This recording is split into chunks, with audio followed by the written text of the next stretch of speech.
성도 여러분 안녕하십니까? 오늘은 12월 20일 대림절 넷째 주일입니다.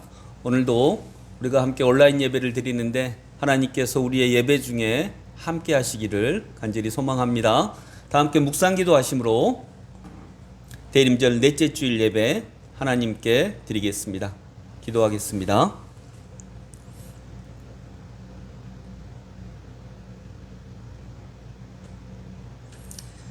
여호와여, 신중에 주와 같은 자가 누구니이까? 주와 같이 거룩함으로 영광스러우며 찬송할 만한 위엄이 있으며 기이한 일을 행하는 자가 누구니이까? 주의 인자하심으로 주께서 구속하신 백성을 인도하시되 주의 힘으로 그들을 주의 거룩한 처소에 들어가게 하시나이다. 아멘.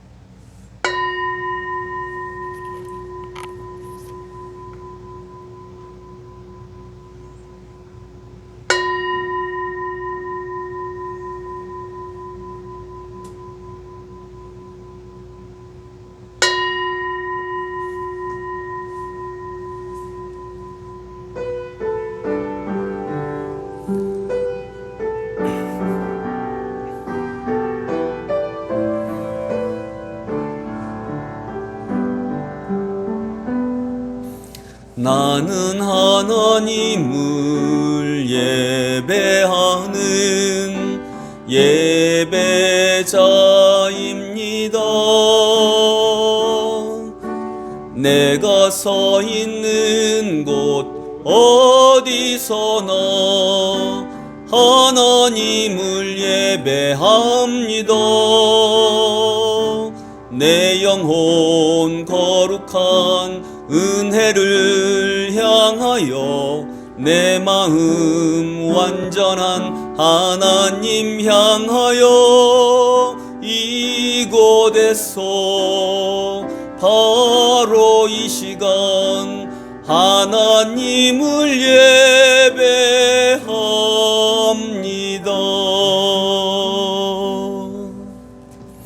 사도신경으로 우리의 신앙을 고백합니다.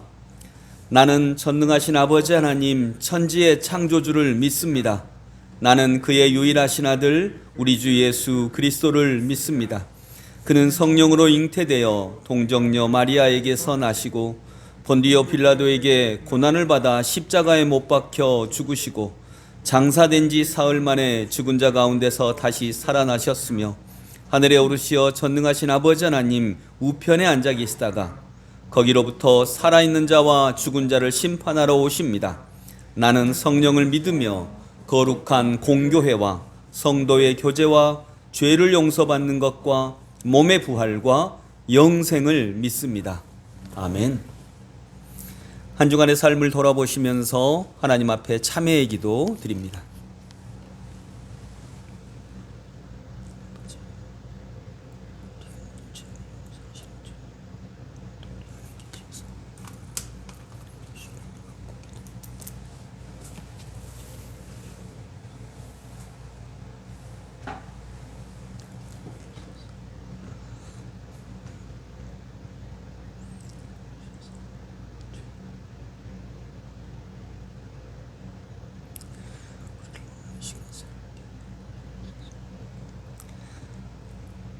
의인을 부르러 오신 것이 아니고 죄인을 부르러 이 땅에 오셨다고 말씀하신 주님, 주님께서 찾으시는 죄인이 바로 이 자리에 있습니다.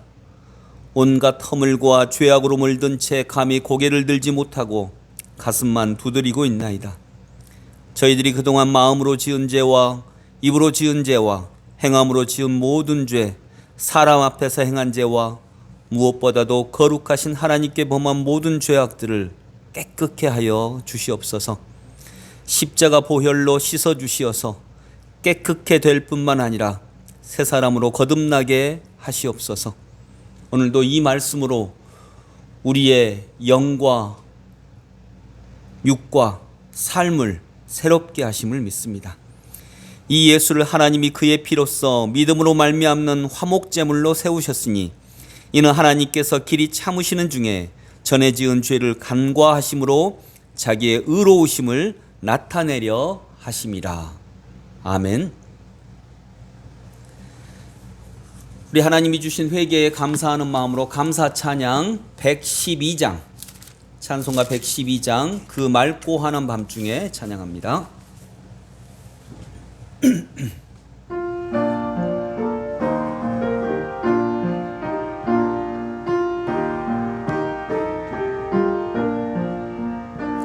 그 맑고 환한 밤중에 무천사 내려와 그 손에 비파 들고서 다 찬송하기를 평강의 왕이 오시니 다 평안하여라. 그 소란하던 세상이 다 고요하도다. 무천사 날개 펴고서 이 땅에 내려와 그때에 부른 노래가 또다시 들리니 이 슬픔 많은 세상에 큰 위로 넘치고 온 세상 기뻐 뛰놀며 다 찬송하도다. 이 괴로움 많은 세상에 짐 지고 가는 자 그 험산 줄령 넘느라 온몸이 곤하나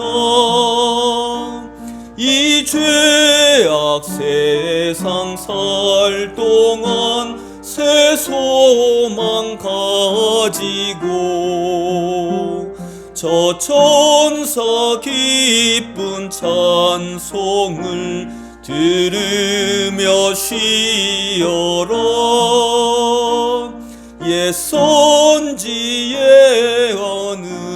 언응하여 베들레헴 성에서 주 예수 탄생하시니 온 세상 구주라. 저 천사 기쁜 노래를 또다시 부르니 온 세상 사는 사람들 다 화답하도다.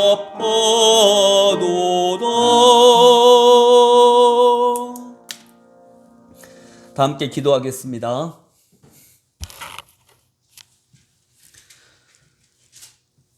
(12월) 가장 추울 때 베들레헴 가장 낮은 땅으로 고통받는 사람들 가운데 오신 주님을 바로 그러한 마음인 우리의 마음에 모실 수 있도록 인도하여 주시옵소서. 성탄절을 기다리고 있습니다. 주님의 탄생을 기다리고 있습니다. 주님이 우리의 삶 속으로 들어오심을 기다리고 있습니다. 그래서 성탄절이 지난 다음에는 매일매일이 크리스마스가 되는 매일 크리스마스의 삶으로 살아갈 수 있도록 저희들을 인도하여 주시옵소서. 날마다 우리의 낡은 영혼과 몸은 죽고 새롭게 오신 예수 그리스도를 우리의 삶에 온전히 받아들이며 날마다 성탄의 기쁨으로 살아가는 저희 모두의 삶이 될 수 있도록 인도하여 주시옵소서.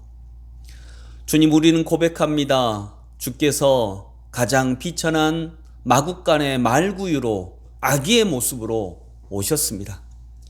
그러나 어쩌면 저희들은 지금도 강력한 모습으로 우리의 모든 문제를 해결할 수 있는 능력자의 모습으로 오시는 주님을 기다리고 있는 것은 아닌지 저희의 믿음을 돌아봅니다. 나의 고통, 나의 문제, 얽히고 설킨 모든 복잡하고 해결되지 않는 나의 삶의 문제를 일시에 해결해 주실 능력자로, 부자로, 권력자로 그렇게 오실 주님을 또한 우리는 기다리고 있는 것은 아닌지. 그래서 베데스다 연못가에 38년 된 병자처럼 물이 움직이기만을 기다리고 누워있는 어리석은 삶을 살고 있지는 않는지 돌아보는 이 시간 되게 하여 주시옵소서. 주님이 태어나신 날의 목자들처럼 주님 곁으로 가서 아기 예수의 모습으로 오신 구원자를 소리 높여 찬양하고 기쁨으로 돌아가서 이 소식을 온 세상에 전하는 저희 믿음의 사람들 되게 하여 주시옵소서. 하나님, 그러한 믿음으로 우리가 남은 2020년 이 한 해도 살아갈 수 있도록 주여 도와주시옵소서. 하나님, 코로나가 온 세계에 또 특별히 이 나라에서 다시 전파되고 있습니다. 또 그 중에 교회도 있습니다.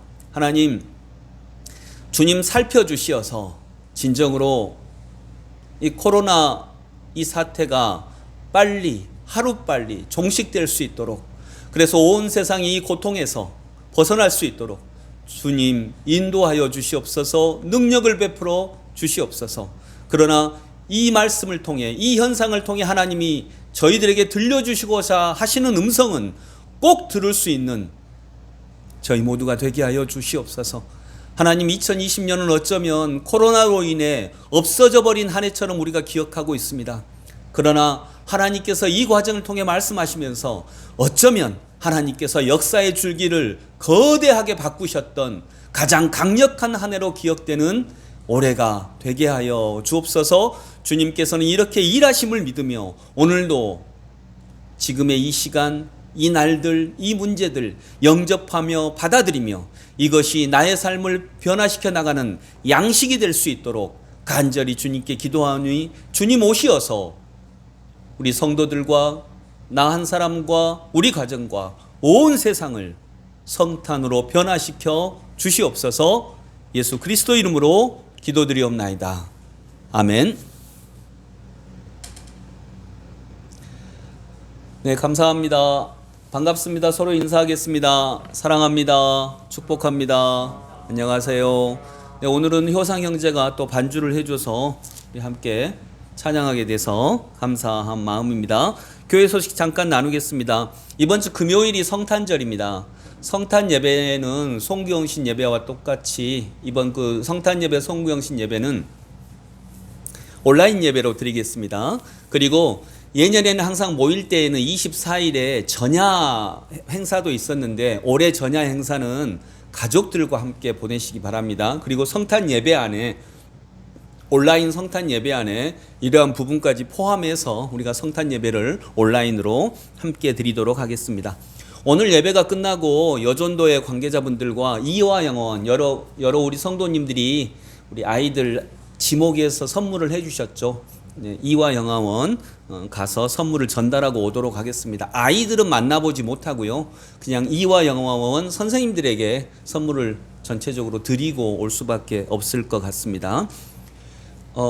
여전도에서 올해의 말씀, 송구영신 예배 때 올해의 말씀을 드리는데 올해에는요, 그것을 각 가정의 엄마들이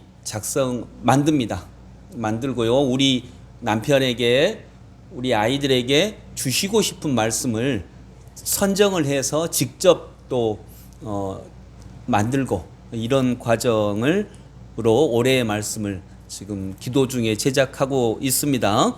네, 감사합니다. 성탄 예배와 관련해서 우리 1층 공사가 다 끝났습니다. 여러분들이 관심 가져주시고 해서 1층 공사가 다 끝났고요. 개소식을 해야 됩니다. 왜냐하면 이제 지원금으로 공사를 한 것이고, 이 공사는 우리 교회 카페가 아니고요, 우리 마을 커뮤니티 센터입니다. 또 그림책 약국입니다.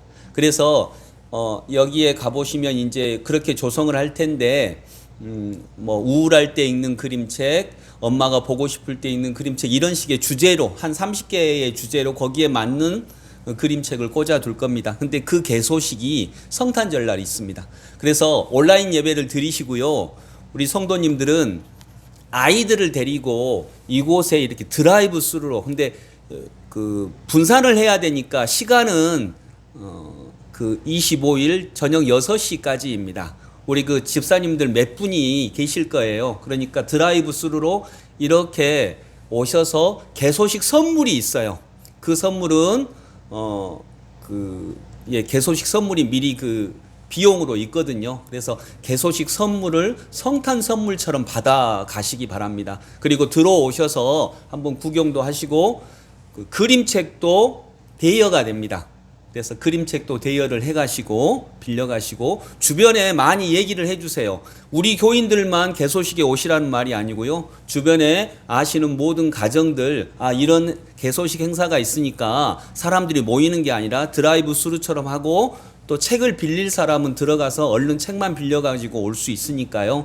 네, 그렇게 주변에 말씀해 주시고 주변에 그 이전에는 우리 성도님들 아시는 분들한테도 성탄 선물을 전했는데 이번에는 성탄 선물을 바로 그렇게 전할 겁니다. 그러니까 개소식에 그런 형식으로 드라이브 스루로 오셔서 그날 거의 하루 종일 하니까요. 하루 종일 하니까 이렇게 분산해서 오셔가지고 꼭 책도 빌려가시기 바랍니다. 그 선물만 받아가지 마시고 책도 빌려가셔서 이번에는 엄마들이 아빠들이 아이들에게 그림책도 읽어주고 또 같이 얘기도 하고 이 그림책의 의미도 살펴보는 그런 시간이 되기를 간절히 바랍니다. 네, 그렇게 개소식과 성탄절 선물 나눔을 우리 교회 아이들까지 포함한 성탄절 선물 나눔을 그렇게 하겠습니다. 우리 청소년부 친구들도 같이 오세요. 선물 똑같이 드리니까 네, 그렇게 해 주시기 바랍니다. 네. 그리고 교육부 생일 축하 11월, 12월이 또 빠졌어요. 모이지 못해서. 우리 생일 맞은 친구들 축하드리고요. 교육부 생일 축하는 저희가 12월이 가기 전에 우리 청소년부, 아동부와 상의해서 11월 달, 12월 달 생일이 있는 친구들 생일 축하를 할 수 있도록 하겠습니다. 오늘 하나님께서 우리에게 주신 말씀은 누가복음 2장 8절부터 14절입니다. 지금 저희는 누가복음 성탄 강해라고 하는 제목으로 예수님의 성탄절과 관련된 누가복음의 구절들을 살펴보면서 하나님의 은혜를 누리고 있습니다. 누가복음 2장 8절부터 14절입니다. 이렇게 나눠서 교독하겠습니다. 누가복음 2장 8절부터 14절 교독하겠습니다. 그 지역에 목자들이 밤에 밖에서 자기 양떼를 지키더니 주의 사자가 곁에 서고 주의 영광이 그들을 두루 비춤에 크게 무서워하는지라. 천사가 이르되 무서워하지 말라. 보라, 내가 온 백성에게 미칠 큰 기쁨의 좋은 소식을 너희에게 전하노라. 오늘 다윗의 동네에 너희를 위하여 구주가 나셨으니 곧 그리스도 주시니라. 너희가 가서 강보에 쌓여 구 위에 누워있는 아기를 보리니 이것이 너희에게 표적이니라 하더니 호련히 수많은 청중이 그 천사들과 함께 하나님을 찬송하여 이르되 지극히 높은 곳에서는 하나님께 영광이요 땅에서는 하나님이 기뻐하신 사람들 중에 평화로다 하니라. 아멘. 우리 함께 특송하겠습니다. 특송은 우리 모두가 다 주님께 드리는 특송입니다. 찬송가 115장.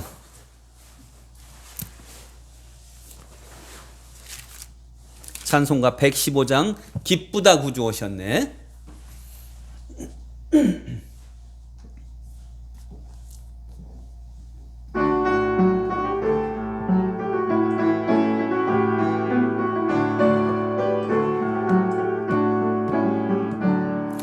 기쁘다 구주 오셨네. 만 백성 맞으라. 온 교회여 다 일어나 다 찬양하여라. 다 찬양하여라. 다 찬양하여라. 그 세주 탄생했으니 다 찬양하여라. 이 세상의 만물들아 다 화답하여라. 다 화답하여라. 다 화답하여라. 온 세상 죄를 사하려 주 예수 오셨네. 죄와 슬픔 몰아내고 다 구원하시네. 다 구원하시네. 다 구원하시네. 은혜와 진리 되신 주 다 주관하시니 만국 백성 구주 앞에 다 경배하여라. 다 경배하여라. 다 경배하여라.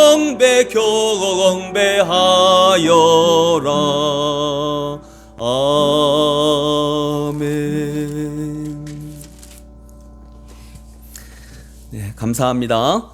누가복음 성탄 강해 세 번째 시간, 구유에 오신 아기 예수님이라고 하는 제목으로 하나님의 말씀 서로 나누겠습니다. 여러분, 한 3주 전에 우리 교회에서 투표를 했었죠. 무슨 투표죠? 무슨 투표였나요? 교단 탈퇴를 할 것인가 말 것인가 그 투표를 했잖아요. 그런데 여러분, 우리가 교단 탈퇴를 왜 했죠? 우리 효상 형제, 교단 탈퇴를 왜 했지? 그 투표가 90% 이상 찬성이 나와서 우리가 교단 탈퇴를 이제 신청을 했고, 이제 노회장님이랑 또 주변에 있는 많은 목사님들이 저를 찾아와서 안 했으면 좋겠다, 다시 재고를 해봐라, 이렇게 얘기를 하고 계세요. 근데 우리가 왜 했죠? 명성교회 세습에 반대해서 항의하는 차원으로, 그리고 그건 나쁜 일이다라고 하는 차원으로 했다라고 다 알고 있는데, 이번에 제가 오늘 설교를 준비하면서 하나님으로부터 받은 음성이 있어요. 하나님은 이렇게 생각하시는 건 아닐까 하는 마음이 들었어요. 우리가 그 일이 명성교회 세습에 대해서 반대하는 차원에서 한 게 아니고, 하나님은 야, 슬기교회가 이 사태에 대해서 책임을 져라, 그러시는 것 같았어요. 명성교회 세습에 대해서 슬기교회가 책임을 지고 탈퇴를 해라. 탈퇴하는 게 낫지 않겠느냐. 그리고 비록 탈퇴를 하냐 탈퇴를 안 하냐, 이게 중요한 게 아니라 이러한 움직임이 있다는 거. 그러니까 슬기교회가 책임을 져라, 이러신다고 저는 느꼈어요. 근데 제일 처음에 그런 마음이 들었을 때, 우리가 뭘 어쨌다고 우리가 책임을 져요, 그걸. 우리가 그걸 왜 책임을 져요? 하는 마음이 들었는데, 우리가 책임을 지는 게 맞을 수 있겠다 하는 마음이 들었었습니다. 자, 8절부터 10절까지 같이 읽어봅니다. 8절부터 10절. 그 지역의 목자들이 밤에 밖에서 자기 양떼를 지키더니 주의 사자가 곁에 서고 주의 영광이 그들을 두루 비추매 크게 무서워하는지라. 천사가 이르되 무서워하지 말라. 보라, 내가 온 백성에게 미칠 큰 기쁨의 좋은 소식을 너희에게 전하노라. 아멘.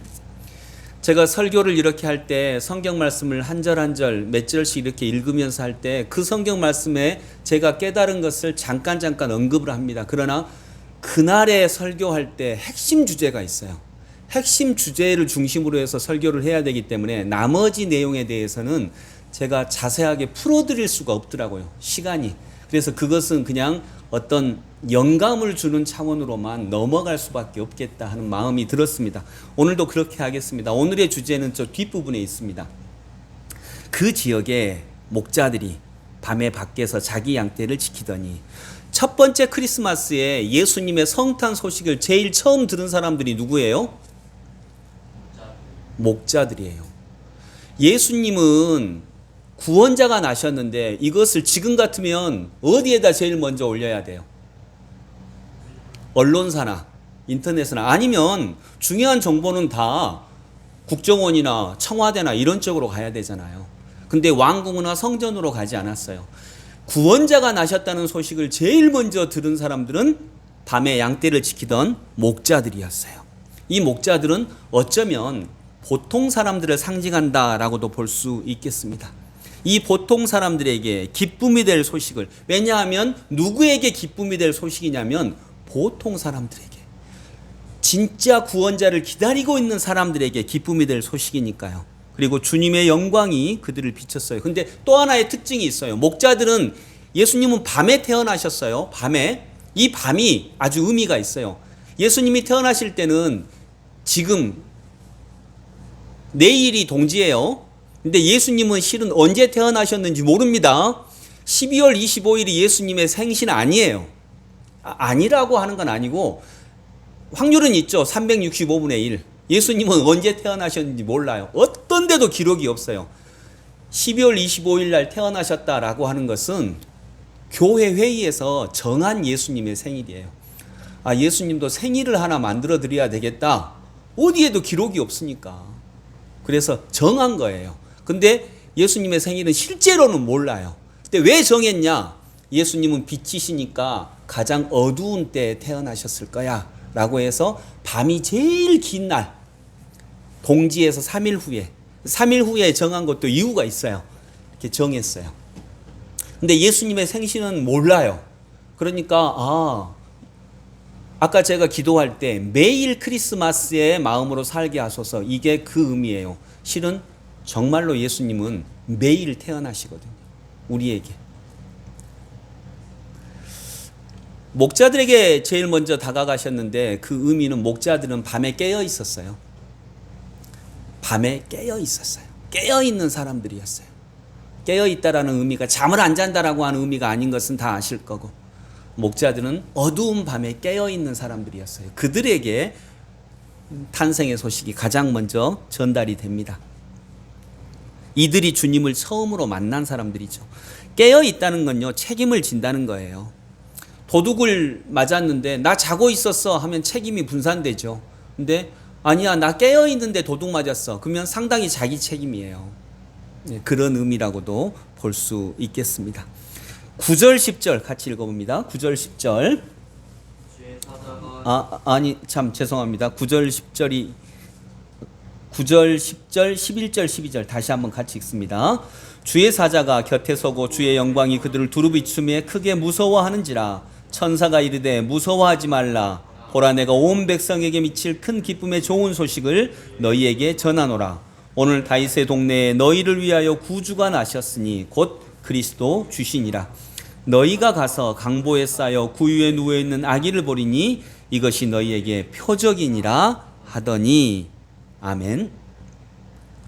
9절에 보니까 주의 영광이 그들을 두루 비추매 크게 무서워하는지라. 영광이 비치면 좋을 것 같은데 그렇지만은 않는 것 같아요. 주의 영광이 비치니까 이들이 되게 두려워하였어요. 무서워하였어요. 여러분, 주님의 영광이 여러분들에게 나타나면 아마 여러분들도 무서워할 것입니다. 왜냐하면 그건 책임이 따르거든요. 근데 천사들이 말합니다. 무서워하지 말아라. 내가 온 백성에게 미칠 큰 기쁨의 좋은 소식을 너희에게 전하노라. 확신을 주는 거죠. 무서워하지 말아라. 천사는 좋은 소식을 전합니다. 기쁨의 좋은 소식을 전합니다. 좋은 소식, 한자로 뭐죠? 좋은 소식. 한자로 복음이에요. 복음. 복음이 좋은 소식이에요. 근데 영어로 굿 뉴스잖아요. 굿 뉴스. 여러분, 그래서 내년 한 해에는 좋은 소식을 전하기 바랍니다. 야, 그 자식들은 왜 그런데? 이건 좋은 소식이에요? 나쁜 소식이에요? 나쁜 소식입니다. 근데 우리는 주로 이것만 전하죠. 야, 걔는 왜 그런데? 아이, 그 자식 나쁜 놈이요. 이런 소식만 전하잖아요. 근데 정말 좋은 소식, 기쁜 소식 잘 전하지 않죠. 그건 숨겨두죠. 정말 복음을 전할 수 있기를 원합니다. 여러분, 세상에 복음이 없는 세상에 복음을 전할 수 있기를 원합니다. 아멘. 그런 소식이 정말 많이 전달됐으면 좋겠어요. 칭찬, 격려, 위로, 힘을 주고 이런 좋은 소식들. 그 사람 정말 멋진 사람이야. 누가 나쁜 소식을 전해도 그래도 그 사람이 이런 면도 있어 라고 전할 수 있는 복음. 이 복음이 우리 그리스도인들을 통하여서 전달될 수 있기를 원해요. 이 복음을 전한 존재가 누구라고? 천사. 천사가 기쁨의 좋은 소식을 전했어요. 그래서 우리들도 좋은 소식 전했으면 좋겠어요. 아멘. 좋은 소식을 전한 게 뭐라고요? 복음. 복음을 전하는 거예요. 그런데 헤롯은 이 좋은 소식이 무서워요. 왕이 태어났다라고 하니까 헤롯은 이 소식이 무섭고 두려운 거예요. 그러나 그것은 실은 좋은 소식이에요. 예수님은 정치적인 왕으로 오신 게 아니거든요. 근데 헤롯은 딱 그렇게 들어. 그리고 2살 이하의 어린아이들을 다 죽여. 2살 이하의 어린아이들을 죽인 그 순간부터 헤롯은 왕이 아니에요. 왕이 그럴 수는 없는 거죠. 그때부터 그는 절대 왕일 수가 없는 것입니다. 11절 보면 오늘 다윗의 동네에 너희를 위하여 구주가 나셨으니 곧 그리스도 주시니라. 11절은 역전이 일어난다는 소식입니다. 높았던 것이 낮아지고 낮았던 것이 높아지리라. 오늘 다윗의 동네에, 작은 동네에, 낮은 곳에, 밤에 구주가 나셨다. 그래서 구주는요, 그 당시에 구원자들은, 그 당시에 사람들은 구원자가 하나님의 아들이 난다고 하니까 어디로 갔어요? 왕궁으로 갔죠, 주로. 성전으로 갔죠. 그런데 말구이에서 태어나셨어요. 베들레헴 작은 동네에서. 그러니까 오늘도 우리가 구원자를 찾는다면 어디로 가야 되겠어요? 보통 어디로 가겠어요, 요즘에는? 교회로 가겠죠. 또 뭐 서울로 가겠죠.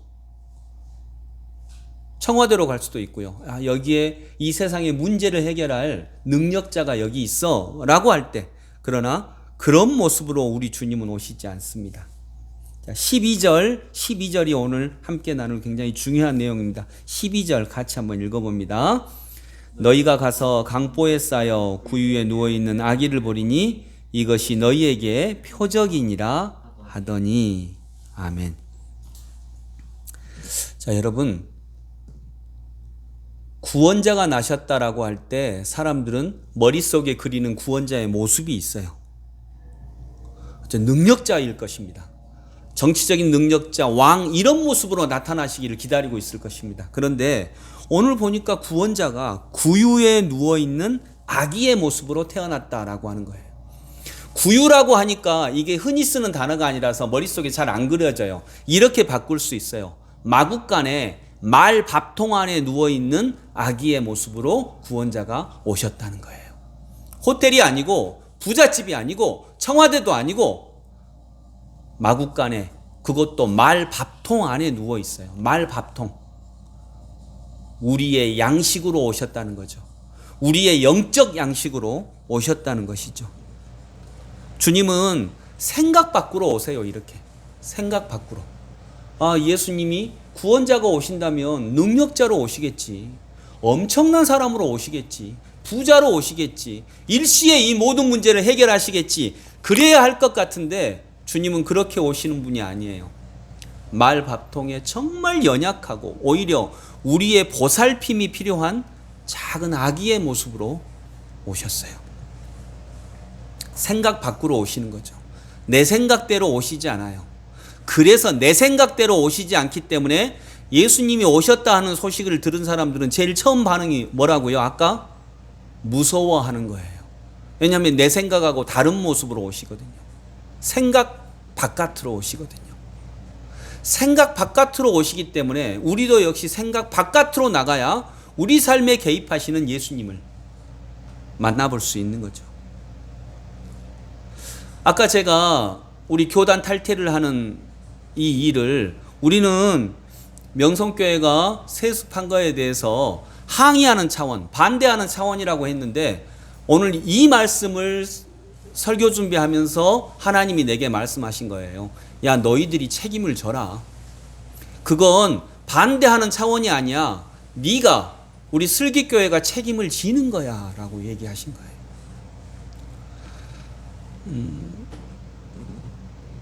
예수님은 마리아와 요셉을 통해 예수님은 제일 처음부터 마구간에 태어나시려고 하셨나요? 그럼요. 마리아와 요셉은 마구간을 찾아다녔나요? 어디를 찾아다녔죠? 예, 따뜻한 방을 찾아다녔어요. 마리아와 요셉은 예수님을 따뜻한 방에서 낳고 싶었어요. 예수님도 그러셨을 거예요. 따뜻한 방, 따뜻하고 넓고 좋은 방을 찾아다니셨어요. 그런데 그곳을 내어주는 사람이 없었어요. 이미 다 찾고, 자, 잘 들으세요. 이미 다 찾고 내어주는 사람이 없었어요. 예수님도 따뜻한 방에서 태어나고 싶으셨어요. 예수님은 마구간을 찾아 헤맨 분이 아니에요. 제일 처음부터 마구간을 찾아 헤매지 않았어요. 예수님도 따뜻한 방에서 따뜻하게 편안하게 태어나고 싶으셨어요. 그런데 예수님 이곳으로 오세요. 물론 여관 주인이 잘못한 건 아니에요. 지난주에 얘기했듯이 손님이 다 이미 차 있는데 그 사람들 나가라고 할 수 없잖아요. 다 사정이 있을 텐데. 물론 아기를 낳아야 되는 급박한 상황이니까 어떤 분이 양보해 줄 수는 있겠죠. 아, 우리는 그래도 아기 낳는 건 아니잖아요. 이분이 더 절박하니까 우리 방 이분한테 주세요. 그러면 너무 감사했을 거예요. 그러면 아마 예수님은 양보하지 않으셨을 거예요. 정 여관 주인은요, 자기 방이라도 내어주었으면 좋았을 거예요. 너무 급하니까. 예수님이 이 땅에 오시는 것은 너무나 중요한 일이고 너무나 급한 일이니까. 비록 그분이 구원자라고 하는 것을 몰랐어도 산모가 아이를 잉태한다는 것은 너무나 절박한 일이니까, 아이 그래요? 그러면 내 방으로라도 오세요. 내 방으로라도 오세요. 내가 마구간으로 갈게요. 뭐 하루인데. 이랬으면 제일 좋았을 거예요. 그러나 우리는 이 여관 주인한테 나쁜 사람이라고 얘기할 수는 없어요. 그런 면에서 책임을 져야 돼요. 지금도 예수님은 어쩌면 정말 능력 있고 웅장하고 좋고 그런 데로 오시기를 원하실 거예요. 그런데 그곳은 이미 다 차 있어요. 왜 마구간까지 가셨을까? 어쩌면 우리 슬기교회도 예수님을 모시는데 주저주저 하고 있지는 않는가라고 하는 거죠. 주님은 우리 슬기교회라도 오실 수 있기를 원하실 수도 있어요. 그러나 우리도 예수님을 모시는 데 있어서 여러 가지 걸리는 부분이 있고 주저주저해서 결국 예수님은 교회가 아닌 마구간을 택하실 수도 있어요. 오늘날에도. 그런 면에서 제게 그런 마음이 들어왔어요. 하나님께서 야 이건 명성교회 뭐 이랬다 그래서 반대하는 거 아니야. 뭐 반대하고 그 일이 나빠서 그러는 게 아니야. 너희 슬기교회가 책임을 져야 돼. 이런 마음으로 들렸어요. 이런 마음으로 들리니 하나님이 우리를 더 집중하신다는 생각이 들었고 우리 교회를 더 눈여겨보신다는 생각도 들었고 그랬어요. 그런 면에서 보면 여러분 우리 교회 안에 예수님을 모실 수 있기를 원합니다. 예수님을 모시는 게 어떤 모습인지는 정확하게 말씀드릴 수는 없어요. 그건 또 같이 고민을 해가야 돼요. 얼마 전에 우리 청년 중에 한 명이 제가 우리 아버지 세대는 산업화를 이루었고 저희 세대는 민주화를 이루었고 그러면 우리 청년 세대에게 주어진 임무는 뭘까? 라고 할 때 제가 말을 하지 않고 그냥 그건 여러분들이 찾아봐야 된다라고 얘기를 했었어요. 그러니까 한 친구가 저한테 물어봤어요. 그럼 목사님이 생각할 때는 그냥 목사님 개인 의견이라도 말씀을 해주시라고 이렇게 얘기를 하더라고요. 그래서 제가 그 친구한테 그렇게 얘기했습니다. 이건 저의 개인 생각입니다. 제 개인 생각으로는 지금 청년 세대에게 주어진 하나님의 과제, 숙제가 있다면 뭘까? 첫 번째는 통일입니다. 여러분들은 통일을 이뤄야 하고요. 두 번째로는 개인의 행복. 산업화와 민주화를 이루었어도 산업화를 이루고 잘 살게 되면 돈이 많아지게 되면 또 민주화를 이루게 되면 저는 김대중 대통령이 대통령 되면 제 인생이 변할 줄 알았어요. 근데 별로 안 변하더라고요. 삶의 여러 가지 정황들은 바뀌었는데 안 변하더라고요. 결국 우리 각자가 그리스도를 만나야 돼요. 각자가 행복할 줄 알아야 돼요. 행복은 돈 많다고 행복하지 않습니다. 행복은 행복할 줄 알아야 행복합니다. 그래서 행복은 실력이에요. 그런 면에서 그런 실력, 행복의 실력을 갖춰 나가는 것, 이것이 우리 청년들에게 필요한 일이다라고 저는 개인적으로 그렇게 생각을 해요. 그런 차원으로 볼 때 여러분, 우리 슬기교회가 책임져야 될 일이 있어요. 바로 그런 일들을, 또 그런 숙제로 우리에게 다가오시는 예수님을 우리가 모셔드려야 하는 거죠. 그래서 우리는 나쁜 소식 전하지 않습니다. 우리 거기 항의하는 거야. 우리 반대하는 거야. 우리 거기가 다 타락해서 나빠서 탈퇴하는 거야. 아닙니다. 우리가 책임을 지는 것입니다. 우리가 그 교단이 문제가 있어서 그 일이 나빠서 탈퇴하는 거라면, 여러분, 나빠서 탈퇴하는 거라면 탈퇴하는 것으로 일이 끝나는 거예요? 아니면 시작되는 거예요? 거기가 나빠서 탈퇴하는 거라면 탈퇴하는 것으로 일이 끝나는 거예요. 그러나 하나님께서 아니야, 그건 나빠서 탈퇴하는 거 아니야, 너희들에게 내가 책임을 묻는 거야 라고 하나님이 말씀하신다면 이제 일은 끝나는 게 아니라 시작되는 거예요. 책임을 져야 되잖아요. 책임을 지려면 이제 책임을 지고 무언가를 해야 되는 거잖아요. 그런 면에서 볼 때 예수님이 왜 슬기교회에서 태어나지 않으실까? 물론 그렇게 확신할 수 없지만 예수님은 왜 그러면 굳이 마구간을 택하셨을까? 오늘날에도 예수님은 왜 슬기교회를 택하시지 않으시고 왜 굳이 그러면 마구간 같은 것을 찾으신다고 우리가 고백할 수 있을까? 너희가 가서 강보에 쌓여 구유에 누워있는 아기를 보리니 이것이 너희에게 표적이니라. 우리에게 하나님은 오늘도 책임을 물으실 것입니다. 그래서 너희 책임이야. 너희가 책임을 져야 돼. 그래서 정말 매일매일 새롭게 태어나시는 예수님이 이제는 슬기교회 안에서 태어나실 수 있도록 너희가 준비하고 내 자리라도 내어드리고 내가 있던 방이라도 내어드리고, 우리가 정말 지난주에 얘기한 것처럼 주님을 모시기에 너무 초라하지만 또는 더럽지만 여기라도 오시겠어요? 하고 내 자리 내어드릴 수 있는 이런 마음, 이런 영혼들, 이런 마음들이 우리가 주님을 모실 수 있는 마음, 책임을 지는 마음이다라고 하는 것입니다. 여러분, 신앙적인 사람은 책임을 집니다. 내 책임 아닌데요? 그거하고 나하고 아무 상관없는데요? 라고 하면 그건 종교적인 언사가 아닙니다. 종교적인 말이 아닙니다. 우리는 사회에 책임이 있다고 말합니다.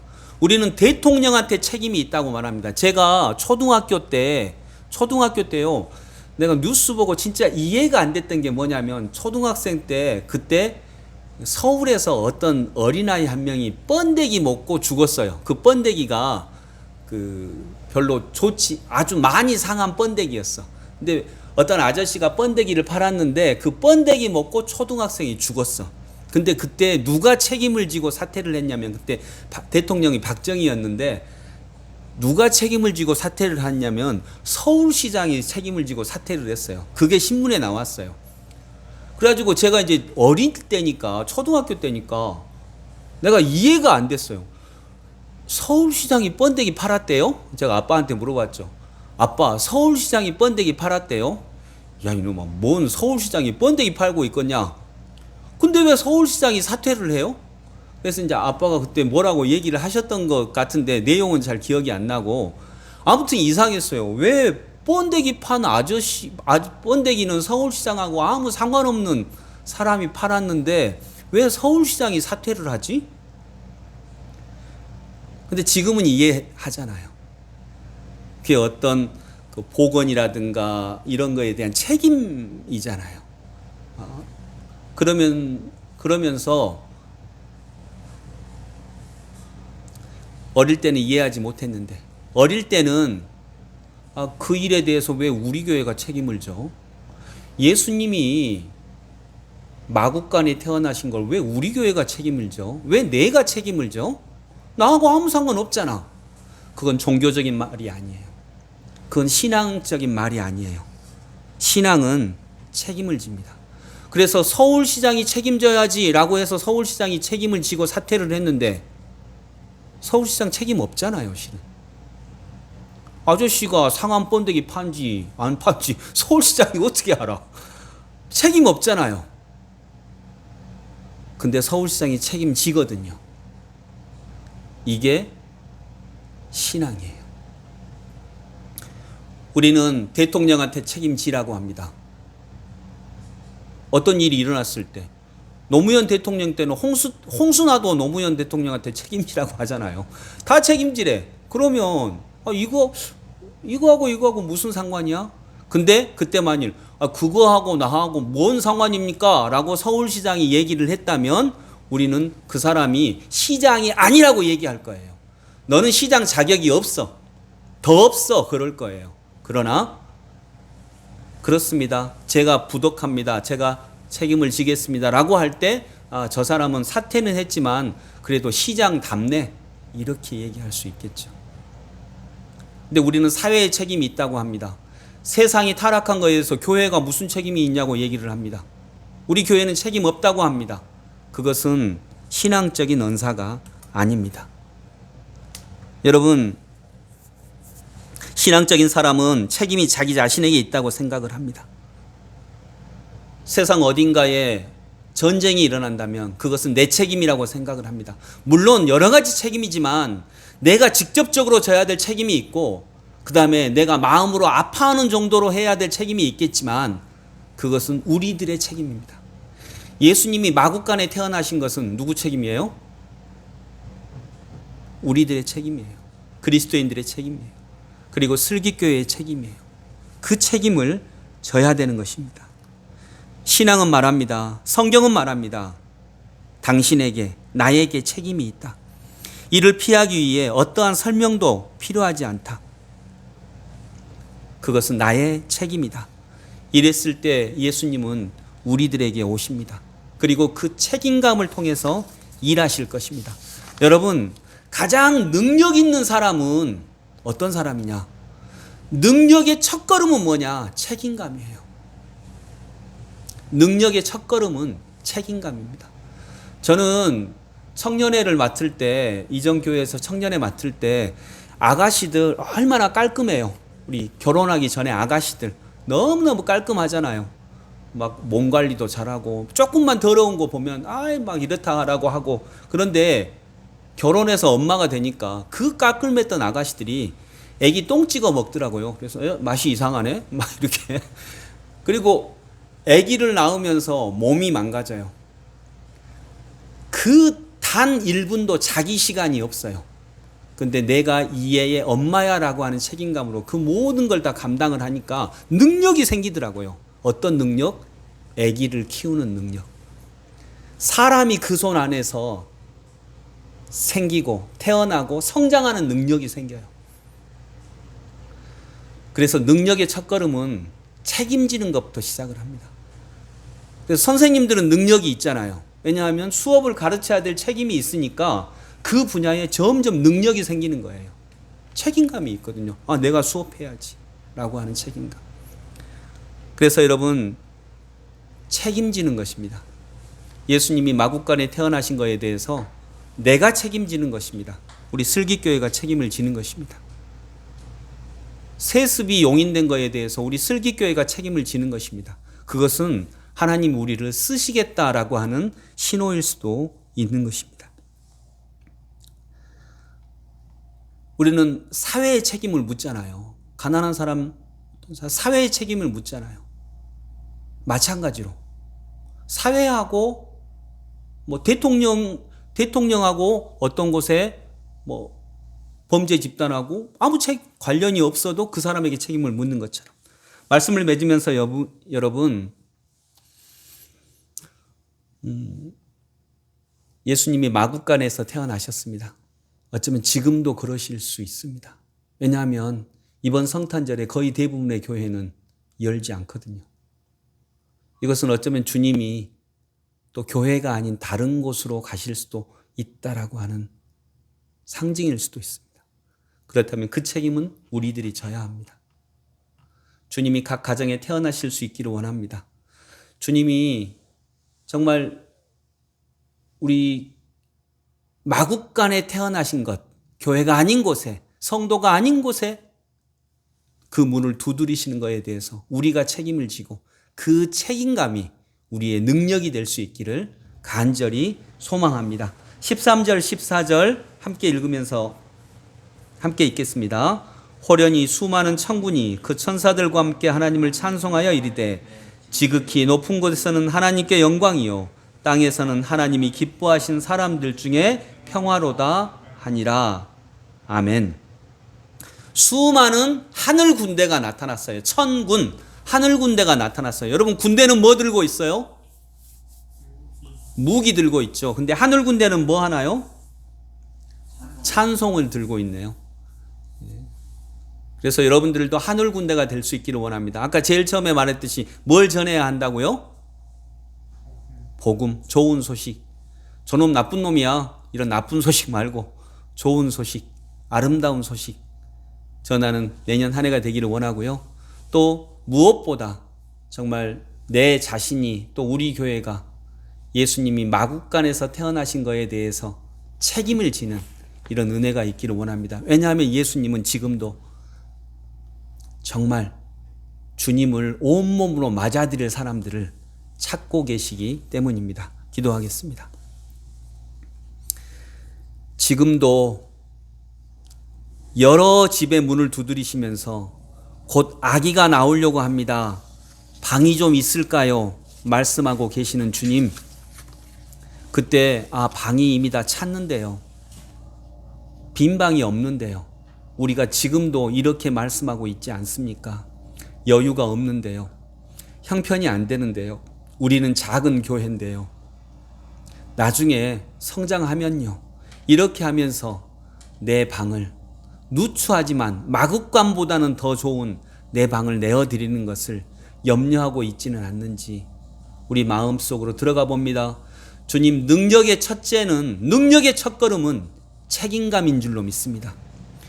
교회가 세습을 한 것, 또 한국교회가 이렇게 여러 사람들로부터 질타를 듣고 있는 것, 그리고 예수 그리스도께서 마국간에 태어나신 것, 이렇게 밤이 긴 것, 이 모든 것들이 우리의 책임이 있음을 고백하고 오늘도 우리의 마음 문을 열어 책임을 지고 능력받기를 원하는 하나님의 모든 백성들 되게 하여 주옵소서. 예수 그리스도 이름으로 기도드립니다.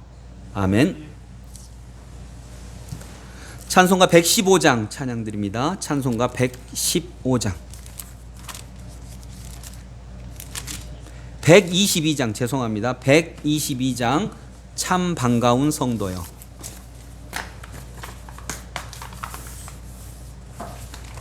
찬송가 122장입니다.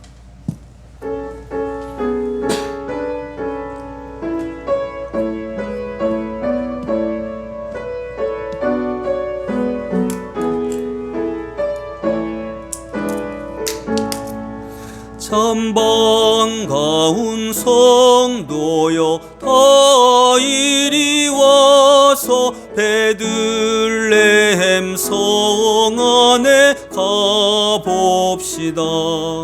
저 구유에 누이신 아기를 보고 엎드려 절하세 엎드려 절하세 엎드려 절하세 구세 주났네. 저 천사여 찬송을 높이 불러서 이 광활한 천지에 울리어라. 주 하나님 앞에 늘 영광을 돌려 엎드려 절하세 엎드려 절하세 엎드려 절하세 구세주 하나님 이 세상에 주께서 탄생할 때에 참 신과 참 사람이 되시려고 저 동정녀 몸에서 나시었으니 엎드려 절하세 엎드려 절하세 엎드려 절하세 구세주 나네 여호와의 말씀이 육신을 입어 구원할 구주가 되셨도다 늘 감사한 찬송을 주 앞에 드려 엎드려 절하세 엎드려 절하세 엎드려 절하세 구세주 나네 아멘.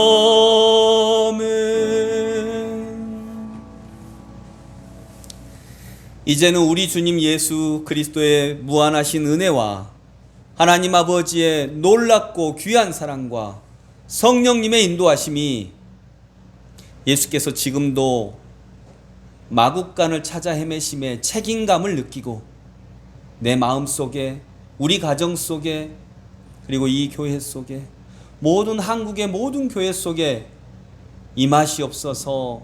그 책임을 지는 이 사랑하는 모든 성도들 위해 영원토록 함께 하시기를 간절히 축원하옵나이다. 아멘.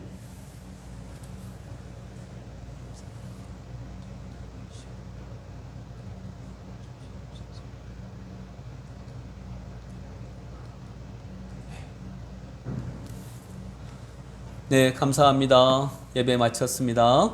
오늘도 주님과 이번 한 주간도 주님과 함께 하시는 복된 한 주가 되시기를 소망합니다. 네, 감사합니다. 예배 마쳤습니다.